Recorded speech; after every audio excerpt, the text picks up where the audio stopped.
Bab 4214. Jurus pelambat waktu. Ya, Master Mulia, ada angin kencang dan angin sepoi-sepoi, bahkan kadang tidak ada angin.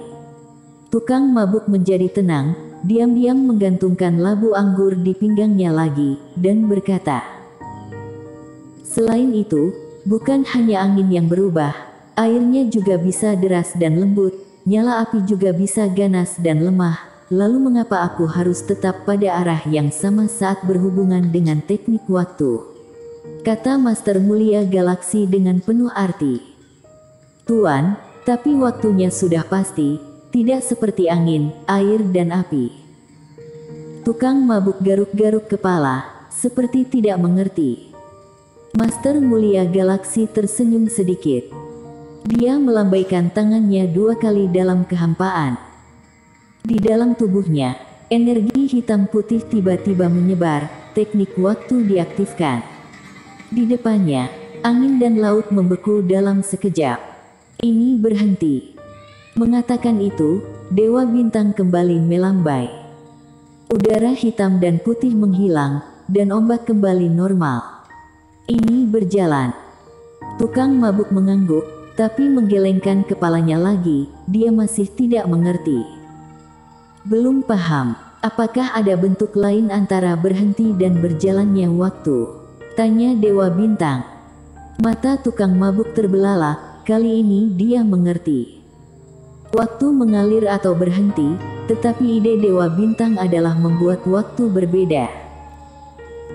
Jika ingin menghentikan arus sungai yang bergelombang, maka pintu air harus dibuat cukup kuat untuk menahan benturan air. Tetapi jika hanya ingin memperlambat aliran air, kamu hanya perlu menempatkan lebih banyak batu atau bahkan kayu. Gumam Tuan Mulia Galaksi. Teknik Dewa ke-10ku ini terlalu besar dan terlalu rumit. Bahkan setelah keluar pun sulit bagi seorang kultivator untuk menyelesaikan aktivasinya. Ini seperti hubungan antara pintu air atau batang kayu yang menggelinding. Kalau diperlambat, akan jauh lebih mudah. Menarik. Mata Master Mulia Galaksi menjadi semakin cerah, dan dia berbicara. "Tukang mabuk, jangan berpikir untuk minum diam-diam sepanjang hari, dayuh perahunya, aku akan melaut." "Oke." Tukang mabuk menyeringai malu, dengan cepat mengeluarkan sebuah perahu kecil dari penyimpanan tas. Dia melompat ke perahu dan dengan hormat meletakkan bantal jerami di atasnya. Dewa Bintang pun mendarat ke dalam perahu. Tuan dan pelayan ini berlayar ke lautan luas. Erikkin, yang menyaksikan semua ini, juga menunjukkan cahaya terang di matanya. Apakah ini ilmu sihir jenis lain? Dia kira selanjutnya Dewa Bintang akan mempelajari cara melengkapi cara pengaturan waktu, sehingga konsumsi teknik ini bisa lebih sedikit. Namun di luar dugaan, dengan kearifan Dewa Bintang, dia melihat kekurangan dari waktu yang membeku, lalu membuka arah lain. Apalagi yang ditekankan Dewa Bintang adalah untuk mengurangi beban kultivator untuk mengaktifkan teknik waktu, jadi ilmu sihir ini tidak akan menyebabkan keadaan sebelumnya di mana dengan mengaktifkannya kultivator akan menjadi lumpuh. Ini kabar baik. Dan selama pertempuran, terkadang tidak perlu menghentikan waktu sepenuhnya. Selama waktu melambat, cukup bagi kultivator untuk melakukan banyak hal. Saat memori ini menghilang, Erikkin tidak sabar untuk membuka memori kedua.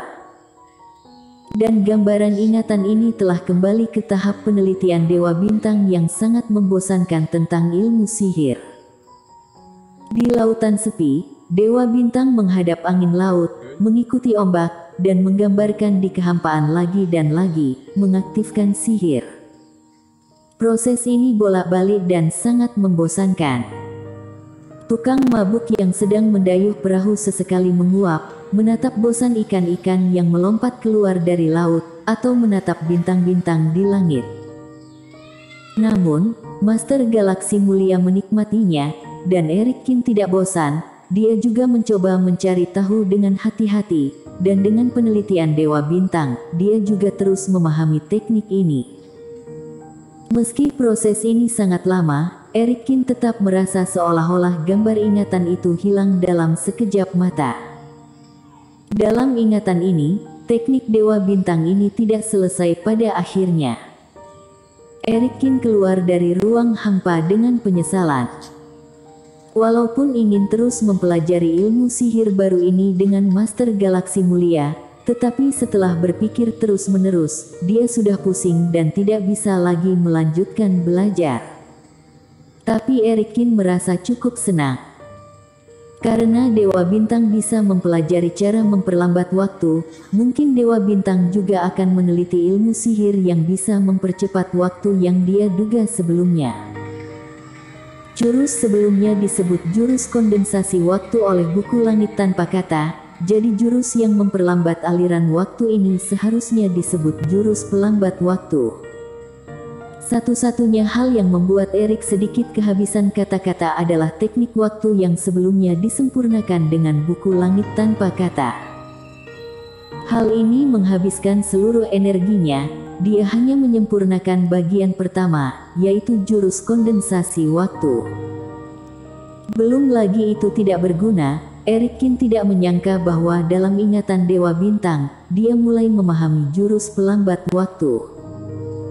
Ketika Erikin keluar dari ruang hampa dan mulai menutup matanya untuk pemulihan diri, kabar baik datang satu demi satu. Hanya dalam 1 jam, banyak orang dari Norman Yang dan yang lainnya yang tersebar mengirimkan transmisi suara. Erikin menghitung dengan hati-hati. Ternyata ada 7 altar. 3 tempat ditemukan dalam 2 jam sebelumnya, dan 1 ditemukan oleh ketua sekte Boyun sebelumnya. Sekarang semua orang mencari secara terpisah, hasilnya adalah dalam separuh waktu, panen lebih dari 2 kali lipat dari sebelumnya.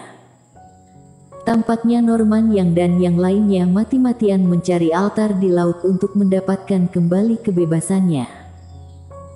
Setelah menemukannya, sesuai permintaan Erikin, mereka mengirimkan transmisi suara dan menyusun piringan formasi. Dengan cara ini, bahkan jika Erikin mendapatkan kembali energinya, dia tidak akan punya waktu untuk terus menerima memori Dewa Bintang untuk sementara waktu. Dia mulai bolak-balik teleportasi, lalu bersama dengan kultivator penemu tempat altar untuk membunuh makhluk yang disegel bersama-sama. Adapun kekuatan, Erikin plus Ben dan Benny, tidak ada yang tidak bisa mereka tangani di area ini.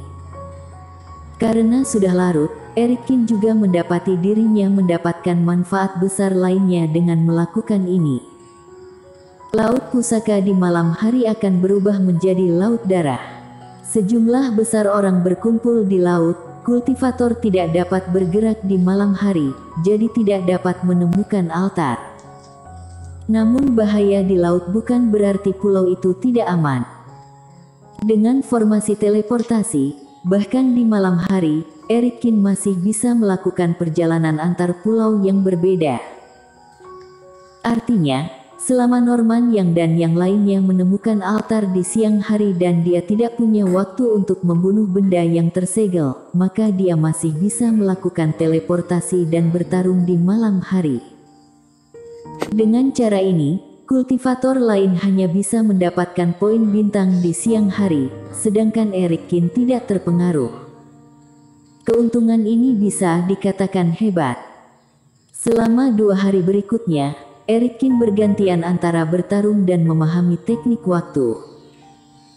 Pada siang hari, dia terutama membunuh benda-benda yang disegel di bawah altar satu persatu, dan di paruh kedua malam, setelah mengumpulkan semua energi bintang di altar, Erikin akan terus mempelajari. Setelah melihat semakin banyak altar, Erikin secara bertahap menemukan beberapa cara. Di altar tempat burung iblis disegel, patung-patung itu lebih halus dari yang terlihat sebelumnya. Dan setelah melihat banyak, Erikin menemukan bahwa kekuatan benda yang tersegel itu memang berhubungan dengan patung atau altar. Semakin megah altar dan patung yang diukir dengan baik, semakin kuat makhluk tersegel di bawahnya.